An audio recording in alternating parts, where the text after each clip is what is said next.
menggunakan kursi roda kesulitan memasuki area TPS yang sempit sehingga ia harus meninggalkan kursi rodanya dan dipapah ke bilik suara. Tidak hanya sampai di situ, ibu satu anak ini juga kesulitan saat akan mencoblos pilihannya. Beban pemilihannya itu kan besar ya Teh. Nah, kalau sedangkan diaturnya itu ketika kita akan akan membawa pendamping, harus ada form yang kita isikan C3 ya kalau nggak salah C3. Nah itu tuh ribet dan akhirnya saya termasuk yang sangat kerepotan. Jadi akhirnya dengan yang saya pikir dan saya rasa sebisa saya aja saya nyoblos. Jadi entah itu kecoblos atau enggak sih sebenarnya saya nggak yakin ya. Sebenarnya saya berharap itu bisa dihitung sebagai suara saya sih sebenarnya. Kendala juga dirasakan oleh Naya, warga Kopo Kabupaten Bandung setiap akan melakukan pencoblosan di TPS. Wanita 40 tahun yang menyandang tuli sejak lahir ini mengaku kesulitan saat namanya dipanggil untuk mendapatkan kertas suara dan melakukan pencoblosan karena ia tidak bisa mendengar. Sehingga ia selalu harus ditemani ibunya ketika datang ke TPS untuk memberikan suara.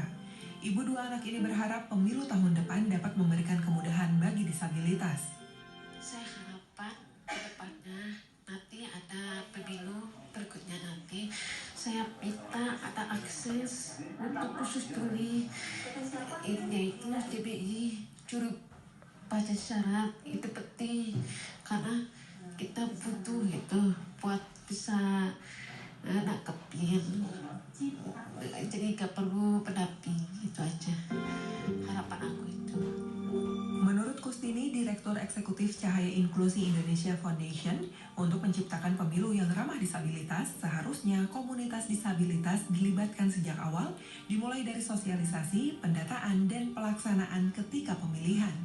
Hal tersebut karena mereka lebih memahami keperluan maupun hambatan dari disabilitas ketika pemilu.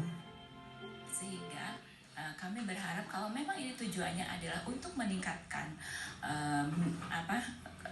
minat atau partisipasi aktif dari penyandang disabilitas, tentu harus ada keterlibatan dari disabilitas itu dari awal, baik pada sosialisasi, kemudian juga bentuk sosialisasinya seperti apa. Apakah harus selalu bentuk sosialisasi langsung? Tidak perlu seperti itu. Sekarang sudah ada media-media sosial yang mudah diakses oleh teman-teman disabilitas. Tapi apakah media-media sosial itu juga aksesibel untuk penyandang disabilitas? Nah, tentu saja ini harus dibicarakan dengan organisasi penyandang disabilitas. Jadi kami berharap bahwa untuk menciptakan pemilu yang aksesibel, tentu saja ini perlu melibatkan dari semua ragam disabilitas. Berdasarkan data dari Komisi Pemilihan Umum Provinsi Jawa Barat, daftar pemilih tetap atau DPT di Jabar pada pemilu 2024 untuk tingkat Provinsi Jawa Barat sebanyak 35 juta lebih, di mana dari jumlah tersebut sebanyak 0,41%-nya atau 146.751 orang merupakan penyandang disabilitas. Menurut Reza Alwan Sofnidar, Ketua Divisi Sosialisasi Pendidikan Pemilih dan Partai